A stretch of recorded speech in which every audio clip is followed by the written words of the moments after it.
Approchez, approchez.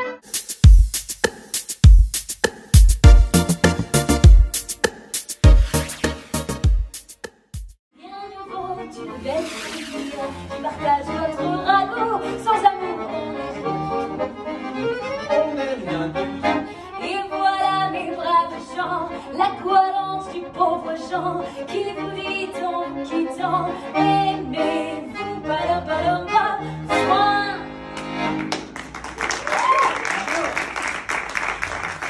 Bonjour Jacques Plessis. Bonjour, Je suis ravi de faire votre connaissance réciproquement. à l'occasion de I Love Piaf. Alors, moi, j'ai commencé ce spectacle sur Piaf à l'époque où elle était totalement au fond du gouffre dans sa postérité. C'était en 2004. Je l'ai fait un soir pour Jérôme Savary, ça a marché. Moi, on a de continuer. Alain Delon est entré dans la danse comme producteur. Et puis, il y a eu le film qui a fait de Piaf une icône. D'accord. Film contestable parce qu'elle ne s'est jamais droguée et elle s'est jamais piquée non plus. Tout ça, c'est de l'invention pure et dure, je le dis dans le spectacle. Et puis, on l'a joué pendant des années. Et Piaf étant une icône intemporelle, les petits-enfants, des premiers petits-enfants adorant Piaf, on a continué. Et j'ai eu la chance de découvrir et de trouver, et qu'elle accepte surtout, une chanteuse d'exception, une comédienne d'exception qui est Anaïs Delva. Elle a été connue grâce à Libérée et Délivrée, La Reine des Neiges. Mais pour moi, c'est une des plus grandes voix et un des plus grands talents qu'on ait aujourd'hui en France dans la comédie musicale. C'est-à-dire qu'elle chante Piaf comme personne, pas comme Piaf. C'est de la modernité, elle apporte une fraîcheur, elle apporte un ton nouveau qui doit toucher les jeunes. Et en plus, c'est une excellente comédienne, donc on s'amuse beaucoup sur scène en créant cette histoire qui est une histoire très particulière parce que tout le monde connaît Piaf. Mais moi, depuis le temps que j'ai joué Piaf, il y a des proches de Piaf qui sont venus me raconter d'autres choses, ceux qui allaient Boulevard Lannes. Et c'est grâce à ça que j'ai construit un spectacle très différent, je pense très original, parce que je raconte la vraie Piaf au-delà de ses chansons. Il y a la dame en noir, et il y a la dame qui aimait la vie en rose et qui aimait rire. Alors, vous êtes sur scène également? Je suis sur scène comme conteur. Ce show que nous a mis en scène, c'est à la fois une histoire, de la comédie, un récit et des chansons et de l'interactivité puisqu'on fait chanter le public. Comment vous avez eu envie de nous dépeindre notre môme Piaf? Alors, j'ai construit le spectacle en racontant sa vie de manière très, très réelle et en ajoutant des petites choses qu'on ne savait pas sur elle, c'est-à-dire son côté humoristique, son côté battante, ses copains, ses amis, ses ennemis, ses drames, Marcel Cerdan bien sûr, mais il n'y a pas que cela, pour raconter pourquoi, à mon sens, elle demeurera toujours une icône. Jean Cocteau avait dit il n'y a jamais eu d'Édith Piaf, il n'y en aura plus jamais. Je pense que c'est exact. Elle continue à faire battre les cœurs et je pense que les cœurs continueront à battre avec Piaf en permanence. Ça fait combien de fois que vous jouez cette pièce? Quand on aime, on ne compte pas, mais je crois avoir joué cette pièce plus de 1000 fois déjà, en première version. Et là, avec Anaïs, on est à plus de 100 représentations et on espère continuer le plus longtemps possible et surtout aller dans le monde entier montrer Piaf au-delà de ses chansons, c'est-à-dire raconter Piaf. Et moi, ce qui me fascine, c'est que dans la salle, nous avons toutes les générations. Il y a les anciens, il y a leurs enfants, il y a leurs petits-enfants qui découvrent Piaf et qui chantent avec nous, fous de joie, La vie en rose ou l'hymne à l'amour.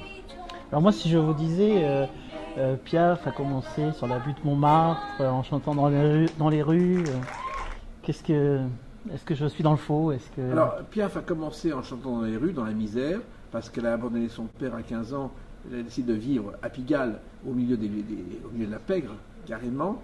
Et puis, petit à petit, elle a trouvé sa voie. Et il y a eu un miracle, c'est qu'un jour, Louis Leplay, qui dirigeait un cabaret près des Champs-Élysées, le Germis, l'a découverte, et on a fait la Moum Piaf.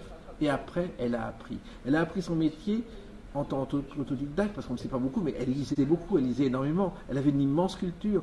Elle écrivait des chansons avec les pensées de Pascal sur son cahier en permanence. Elle s'est formée et elle a eu l'instinct surtout. Elle a eu l'instinct de trouver les chansons qui feraient battre les cœurs. Elle avait un talent immense pour les chanter, mais au-delà de ça, elle savait ce qui touchait les cœurs parce qu'elle venait de la rue. Pourquoi est-ce qu'elle reste aujourd'hui éternellement la française absolue?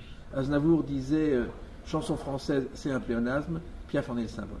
Ah oui, très bien. Justement, en parlant d'anecdotes, vous me sortez quelque chose un peu croustillant sur Piaf? Je vais vous raconter quelque chose qui n'est pas dans le spectacle. L'un des jeux préférés de Piaf, avec Boris Vian, c'était au temps où il n'y avait pas de digicode dans les immeubles. Elle rentrait dans les immeubles avec Boris Vian, elle sonnait aux portes, elle se cachait. et elle attendait que les gens ouvrent. Ça la faisait rire comme une folle. C'est immense. Moi, j'ai cette image de voir cette chanteuse vieillissante qui tremblait sur scène, qui était malade ou qui n'allait pas bien. Est-ce que vous pouvez me parler de cette époque? Piaf est très malade en 60, elle est au bout du rouleau.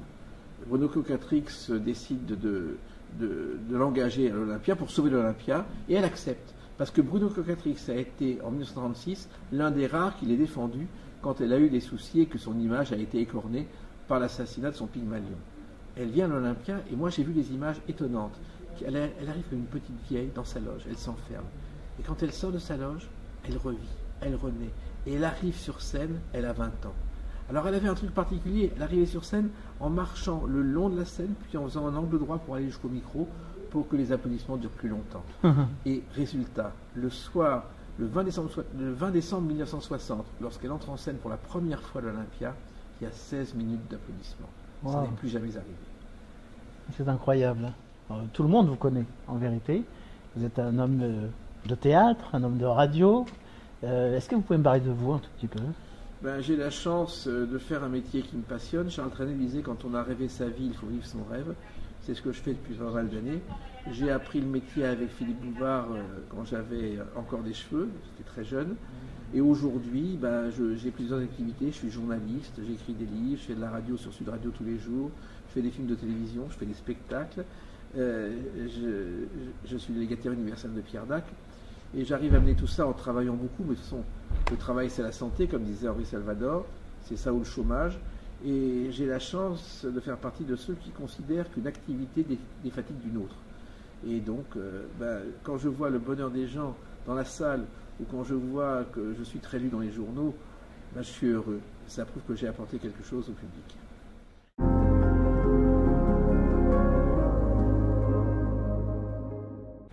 C'est vrai que je connais bien la chanson française. J'ai réalisé une série qui s'appelait Lumière du Musical. Il y a eu 210 émissions sur l'histoire de la chanson. C'est vrai que la chanson française a été connue dans le monde entier. Lucienne Boyer a été star à New York, Charles Aznavour, Yves Montand, Edith Piaf et quelques autres. C'est vrai qu'aujourd'hui, j'ai beaucoup de mal. Charles Trenet, que j'ai eu la chance de connaître pendant 20 ans, disait « Comment peut-on être directeur et artistique ?» Je pense que c'est le problème de la chanson aujourd'hui. Il y a des vrais talents, mais ce ne sont pas toujours ceux qu'on entend pour des questions simplement budgétaires. Est-ce qu'avec Charles Aznavour, vous pensez qu'une époque s'est éteinte? Charles Aznavour a été le dernier géant d'une époque, c'est vrai. Une époque s'est éteinte, mais en même temps elle continue. Car la jeune génération écoute Aznavour, écoute Piaf. Dans les écoles, on apprend à entraîner. Et je pense que de tout ça naîtra une nouvelle génération qui, comme les anciens, apportera du bonheur à travers des couplets. Et alors, s'il devait rester une chanson de Piaf? Je pense que, comme Trenet, comme Aznavour, il n'y a pas une chanson de Piaf. Il y a des chansons de Piaf pour chaque heure de la journée, selon son émotion, selon l'instant qu'on vit. Et Piaf nous accompagne à tout moment. Alors, à un moment, c'est La vie en rose, à un moment, c'est L'hymne à l'amour, à un moment, c'est Padam Padam. De toute façon, quoi qu'il arrive, dans le monde entier, on chante Piaf. Ce qui me fascine, c'est qu'on a joué ce spectacle jusqu'au fond de la Russie. Et en Russie. Et on prononce Piaf par cœur. On ne parle pas un mot de français, mais on connaît par cœur en français L'hymne à l'amour, La vie en rose, Milord et Non je ne vous regrette rien. Alors, on imagine qu'une journée idéale, vous vous réveillez le matin et vous écoutez quoi de Piaf? Si le matin je me réveille et si j'écoute Piaf, je regarde par la fenêtre et j'écoute Sous le ciel de Paris. Parce que le ciel de Paris est quand même magique. Si vous faites un bon repas, déjeuner avec un bon Bordeaux. Comme Piaf, je ne bois pas de vin, car c'est une légende, elle buvait du thé en permanence. Donc je me contente de chansons qui sont des grands crus. Et parmi les grands crus de Piaf, après le déjeuner, on redonne en famille, parce que tout le monde est... c'est La vie en rose, évidemment. Pour une soirée merveilleuse. Une soirée merveilleuse en tête-à-tête avec celle qu'on aime ou avec celui qu'on aime, il n'y a pas de souci, c'est L'hymne à l'amour. Et pour s'endormir paisiblement? Pour s'endormir, ça va vous surprendre, mais moi j'écouterai Les Trois Cloches. Parce que c'est une chanson de cœur, qu'elle reste dans les cœurs, qu'elle est douce, que les voix sont exceptionnelles, et qu'elle fait partie de notre patrimoine, et que après Les Trois Cloches qui sonnent dans votre cœur, on ne peut faire que de beaux rêves. Oh, c'est magnifique. Je vous remercie infiniment. Avec joie, merci. Bien nouveau, une belle fille qui partage votre ragot.